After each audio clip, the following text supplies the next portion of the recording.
Hey guys, welcome back to Andy's Dinosaur Reviews, and today we finally have an opportunity to take a look at another of the Beasts of the Mesozoic Ceratopsian series figures. It is finally that time that the second wave will be shipping within probably, I'd say, about a month, and David Silva was super awesome and sent this figure over to me kind of ahead of time as opposed to waiting for my order to go through. He sent this one a little early for me to take a look at and review for you guys. So we actually have the opportunity to take a look at my most anticipated Ceratopsian figure for the entire series, I would say. It's just that one figure that I was so insanely excited about. I think I like the paint scheme overall more so than any of the other paint schemes that I had seen, and I also just really love the Regaliceratops, and it looks beautiful. It is so much better than I ever expected it to be. We'll get a nice wide shot here. We can kind of take a look at the packaging a little better, and you can see how beautiful the artwork is as always here on the front of the box of the Regaliceratops. You can see a really nice image of the species right there, as well as the Beasts of the Mesozoic Ceratopsian series logo up there. And then if we turn it around to the back, we have a checklist of some of the other figures that will be in the Wave 2 line, and another shot here kind of the card that is included with the figure, and then some information on the species. And if you actually move this little slip cover over, there are more species back here as far as, you know, the other Wave 2 Ceratopsians that are included. So as usual, the box art is beautiful. You also have an image over here, the Beasts of the Mesozoic Ceratopsian series logo, as well as a really cool image of a Triceratops. So it's, again, about as top quality as far as a box goes as you're ever going to find. So I am so psyched to get this figure out of the box. So let's go ahead, open this up, and take a look at it right now. So inside the box, once we open it up, we do have the tail assembly instructions, which helps to give you a good idea of how to get the tail on without damaging the figure. Very important. And then you also have the incredible card that is included. I love these cards, and the artwork consistently on these cards is just drop dead gorgeous, and you can see that is exactly the case here, with a beautiful image of a Regaliceratops just kind of walking along, headed toward us actually. And then if we turn it around, we have a sneak peek at the actual figure here as far as the back image goes, as well as information on the species and all of that fun stuff. Absolutely awesome that these cards are included. And then, and prepare yourselves for beauty, here is our Regaliceratops in all her glory, and I am absolutely blown away by this figure right here. This is, in my opinion, the best out of all of the Ceratopsians I've looked at so far. It is just incredible, and I honestly don't know that I'm going to find another Ceratopsian in this line that I like more than this one. Again, however, I haven't looked at the, rest of Wave 2. I also haven't taken a look at Wave 3, so who knows, things could change. But as far as currently, this one, again, was one of the species I was really looking forward to, because there are so few figures out there of the species, but also the paint job and the paint scheme they went with. Something about this paint scheme was so nice and appealing to me, so I was really excited to get this one. Again, a little bit more than the others, which all of the Ceratopsians from this series so far have been incredible, but this one is just, man, it's just so nice in person. Definitely a beautiful looking Ceratopsian in both sculpt and paint. So without further ado, we're going to go ahead and get a closer look at this beauty right now. So starting up here at the head sculpt, you can see straight away that this thing is just incredible in every possible way. Again, sculpt in detail, you're never going to find any type of a Ceratopsian figure, in my opinion, that's going to look better in the detail department than what I'm seeing on all of these Beasts of the Mesozoic Ceratopsian figures. This thing is just sculpted to the max, and you can see some gorgeous scale detail is included all over the head sculpt of the figure in many different tones of color. One thing that I really quite love is the fact that down here you see like the dinosaur basically has like a reddish coloration, and then they've nicely dry brushed some yellow over the scales so that the scales pop beautifully, but you could see like the scale detail really nicely throughout as far as that red coloration underneath. And that continues to run up here, and then you can see kind of like a reddish coloration start to leak down and kind of overtake the yellow And actually, it looks like there may be a few different variations of red, because it kind of starts out with like a lighter red, but then transitions to a bit of a darker red the further up into the head you get. You can also see the beak is sculpted beautifully and includes some really nice detail that has been brought out quite nicely with a nice dry brushing. And you can see that they've done that same sort of an effect here with the horns on the top of the dinosaur. And you can see once you get nice and close and look at how the dry brushing has brought out the detail, that the actual detailing of the horns of the dinosaur is incredible. There is just so much as far as like cracks and crevices included within the horns of the Regaliceratops, and it just looks absolutely incredible. You can also see the nostrils are sculpted out right there. As usual, we do have an articulated jaw, which is pretty much the most redeeming factor, I would say, of most of these ceratopsian figures, is that they are really nicely articulated. But you can see the inside of the mouth looks pretty nice. There's a nice pinkish coloration in there. You can see that the teeth are back there. It's just that the mouth is a little hard to actually get that far into to see, but you can see that they're nicely sculpted. You can also see the tongue back there inside the mouth, as well as beautifully sculpted. There's a nice gloss coat included in the mouth so that it shines quite realistically, like the real saliva-like look it would have in real life. The jaw articulates really smoothly as well, very nicely done in that aspect. Moving up into the eye area, the entire eye socket is sculpted really nicely, lots of beautiful detailing in there, and the eye itself may be the nicest painted eye that I think I've seen on any of these figures. It just genuinely looks alive, so realistic and really nicely glossed. You can see it shines super realistically, and it's painted with a yellow coloration, giving a nice black pupil, and it's also kind of outlined with a black, and then there's a little bit of a lighter shade of red that kind of runs around the eye there so that it highlights the eye quite nicely. And then you can kind of see like a black line that runs around and then a white streak that kind of outlines that. And that leads back here into the frill with a nice dark red. And even in that area with the darker red, you can also see a little bit of a lighter red kind of creeping through the scales. And that's one thing that I think that the Beasts of the Mesozoic Ceratopsian series figures are really good at, is using dry brushing techniques to make sure all the detail pops and looks super realistic and lifelike. I honestly can't think of any company that has perfected it more so than what I see on these Beasts of the Mesozoic figures. And then as we start to move up into the top of the frill, you can see a super smooth and very realistic transition to a yellow coloration. And you can also see that there's quite a few different variations of yellow included up here, as well as it lightening to kind of like an off-white there in the center of the frill. It's all beautifully applied, nicely dry brushed. So again, in certain areas you can kind of see like the red creeping through the scales, making sure that that scale detail pops beautifully. And then the actual spikes that run around the frill of the dinosaur are also beautifully painted with kind of a variation of yellow, and it's been given a nice wash, a nice dark wash, so all that detail pops beautifully as well. And you can also see a few splotches of like blacks that run up here on the top of the frill, as well as a nice dark wash that's been given to this area. It's painted similarly to what we see up here, again with that yellow, and then given a nice dark wash to make the detail pop quite beautifully. And detail-wise, the scale detail is incredible up here as well. You can see so many different varying sizes of scales are present on the frill area of this dinosaur. I absolutely love the paint scheme of this Regaliceratops, and you can see that this side of the head looks just as incredible and beautiful as what we had just seen on the previous side. Again, a really lifelike looking eye and just detail for days. It is just gorgeous. As we start to move back here into the neck, you can see some really nice skin wrinkling going on right there, really showing off some of the movement of the dinosaur, as well as some beautiful scale detail that continues to run the course of the entire dinosaur. A little bit of a finer appearance to the skin texture here on the underside of the neck. The paintwork continues to look incredible. There's just so much paintwork on these figures. You can see that this kind of line here, this very cool design that runs back from the eye, also continues to run here onto the back a little bit. Very similar look, at least, to what we see up there. And you can see a nice variation of a dark black, but it's really beautifully dry brushed with kind of like a light gray or a light sort of an off-white maybe. But it really makes that detail of that area pop quite beautifully. It really makes it stand out quite nicely. You can also see a lot of osteoderms poking up here and there on the dinosaur. You can see that kind of white streak that continues to run along the side of the dinosaur. Some variations of yellow, like some little slight hints of yellow showing up, and then transitioning back into like the reddish orange coloration right there. And then you can see a few darker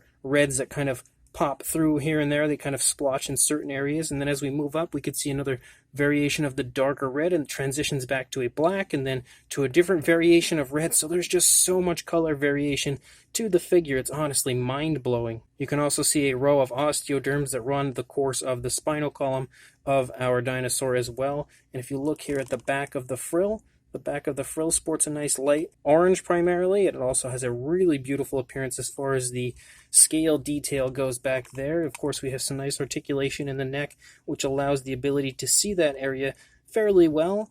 And you can also see on this side of the neck, again, very similar detail to what we had seen on the previous side, because of course, being an articulated dinosaur like this, it pretty much comes in a neutral position. It's up to you to position it, so it's not going to have any type of a drastic difference on this side in comparison to the previous side. But the paintwork also looks really nice over here, just like we had seen on the previous side. It's very beautifully done. Lots of different tones of color have been applied to the figure, and there's just, again, the picture-perfect usage of dry brushing, which makes all the detail look super realistic, super lifelike.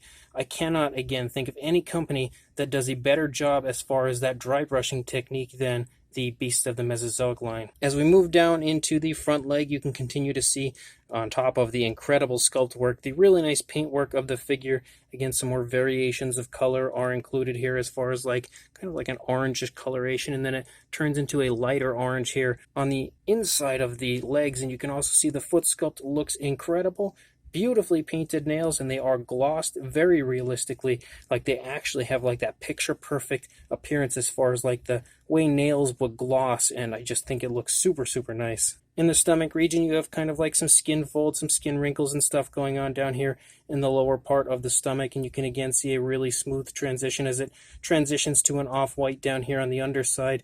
As you move up here, you can pick out the hip bone a little bit right there. Some beautiful muscle tone included in the rear leg, and some more really nice color variation. Again, you can see certain areas where there's just like an ever so slightly different shade of like a darker red that mixes with that red, which allows some very realistic coloration to like the skin tone of the figure, and then it transitions to like that orangish color as we move down into that extremely muscular rear leg. The foot sculpt again looks gorgeous. You have the beautifully painted nails with that picture-perfect gloss coat like we had just seen on the front of the figure. And then we start to lead back out here into the tail. You can see again the yellow pickup right there. We've got that dark red, we've got the black, the different shade of like an orangish red up here on the top, and it all transitions out here onto the tail, starts to taper off a little bit, and then transitions primarily to like this orangish red coloration that we have up here. Pretty much takes over the entire tail, and detail-wise, again, it looks incredible out here as well. The underside of the figure also sports a really nicely detailed appearance. Very different look as far as the texturing to the skin here on the underside compared to what we had just seen on the upper side of the dinosaur, but it honestly looks incredible from every vantage point, and is definitely one of the best figures that I can, without question, say included in the Beast of the Mesozoic line. But in my personal opinion, I would probably say that this is my favorite of all as of right now. And then, as usual, we have lots of articulation, so we can move the head kind of from side to side. You've got two different areas here in the neck, which allows some really nice articulation. You can also go down, you can also go up. You know, you can move the head in pretty much every way you would like to move the head of a ceratopsian. We do have the jaw articulation, which we had seen previously. We also have articulation in the midsection, which allows you to be able to turn the figure and just kind of create some more really cool dioramas with your dinosaur. Then as you move down the leg, you can see some nice articulation right here, here, and then here in the wrist area. So you've got articulation in pretty much every area that you should. It is a little stiff right now, so it's not going to move perfectly for me. Odds are when you get one of these figures, since they're something that's articulated but hasn't really been moved around previously, they're going to be a little stiff, and you may have to use a little warm water to kind of loosen the joints up, or even a hair dryer. When it gets nice and warm, you can use that as well to kind of loosen the joints up, and then it'll be a lot more smooth. Do not try to force them straight away, because you may very well break the figure, and you definitely don't want to do that. And that's kind of one of the reasons why I'm not going to do that right now, as I just got this out of the package, so it hasn't really been messed with as far as like loosening the joints, so it very well could break if I tried to force them. So you want to make sure that you do that very carefully so that you don't break the figures. But you can again see the very nice swivel here in the wrist area, and then you have articulation in the hip as well as the knee right here, and then 2 areas down here, which allows for, again, even more poseability for your figure. I don't want to force them. Yeah, see, it's a little stiff, so I'm not going to force them and risk breaking the figure. But we also have articulation here in the tail, which you can pretty much put that wherever you would like, up, down, pretty much anywhere, and it also works perfectly. So overloaded for sure, with incredible articulation. As far as a size goes, for a length, we are looking at right around the 11-inch range, or about the 28 centimeter area for a length. And then for a height, you are looking at a little bit above the 5-inch range, maybe closing in on 5 1/4, or about the 13 centimeter area. It might be a little hard to tell perfectly from your vantage point, but in person I can definitely tell you that that is what the measurement is. But as far as a size comparison goes, there is Mr. Papo T-Rex, the Attack Pachylosaurus, and Robert Muldoon from the Mattel Jurassic World toy line next to our Creative Beast Studio Beast of the Mesozoic Regaliceratops, and you can definitely see next to these figures that it sports an immense size overall. It is definitely not the biggest of all the ceratopsians that I currently have, but it is definitely up there. It's probably one of the biggest for sure. And again, really showing you the overall very nice size of the figure. And to show you again another comparison, here is the subadult Triceratops, also from the Beasts of the Mesozoic line, in comparison to the Regaliceratops. You can see that very similarly sized to the subadult Triceratops in the size department, and the subadult is definitely one of the larger Beast of the Mesozoic Ceratopsian series figures up until this point, with only a few. I think maybe the Medusaceratops, Protoceratops, and Styracosaurus may potentially be larger, but again, that definitely shows that this Regaliceratops is one of the largest so far. So this Beast of the Mesozoic Regaliceratops figure is everything I wanted it to be and so much more. Again, this was the one figure that I was the most excited about, I would say, for this line, because it was that one figure that I felt like had the coolest looking paint scheme. It's such an underappreciated species as far as figures go, and I really loved the overall appearance of this one here from David Silva. And again, I was so anticipating this figure, and there's a little bit of a wait there, as it was part of Wave 2 as opposed to Wave 1, which Wave 1 we were kind of bombarded with a ton of awesome figures. But of course, the one that I was really, really psyched for was held off for Wave 2, so now that it's here, I could not be more excited and more impressed with this figure. Again, it is way better than I ever expected it to be, and you would think coming from the Wave 1 and seeing just how insanely good those figures were, I would have a pretty good idea already as far as how good this one would be. But honestly, it feels like they've improved even from Wave 1 to Wave 2 as far as the overall appearance when it comes to this paint application. The paint application is insanely beautiful. Again, using some really bright in certain areas as far as the colors go, but also a lot of nice dark shades. And they've taken it all and just applied it to the figure in such an insanely realistic way that it genuinely looks so super realistic on the figure as far as the actual paint application goes. Again, the actual application here of the paint is probably, in my opinion, the most impressive one so far, and that is not downplaying any of the previous releases, because every single one of them, again, they were incredible, and they always took like a really cool, kind of a bright, flashier paint scheme, applied it to a Ceratopsian, and something that you wouldn't think would look natural. Every single time they managed to make it look super lifelike, super realistic, and look like it belonged on the animal, and that is definitely what I see here on this Regaliceratops. It is just gorgeous as far as the paintwork goes, and again, they've really perfected the use of dry brushing on each and every one of these figures so far, but this one here might be the best example, I would say, of that as well. Sculpt-wise, of course, it is incredible. It's the best Regaliceratops sculpt that I've ever seen in my life, and it is just drop-dead gorgeous in every way as far as the detailing aspect goes.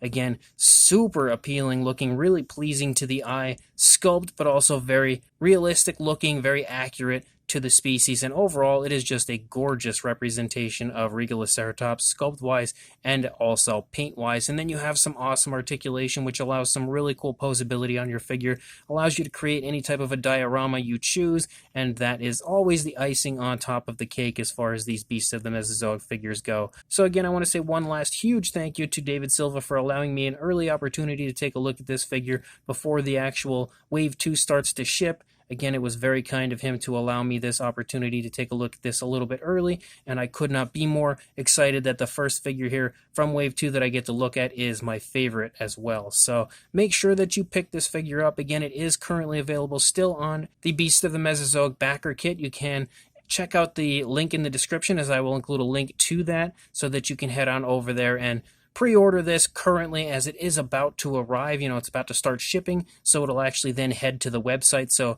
as of this video, again, you can still obtain it within the Backerkit, but if you happen to head to the Backerkit and it's not there, again, check the other link, which I will include in the description as well, which will take you to the website, as it will then move over to there once they are officially in stock on the Creative Beast Studio website. But one way or another, make sure you do pick this figure up, because it is gorgeous beyond belief, and make sure you also like, comment, and subscribe, and I will see you in the next review.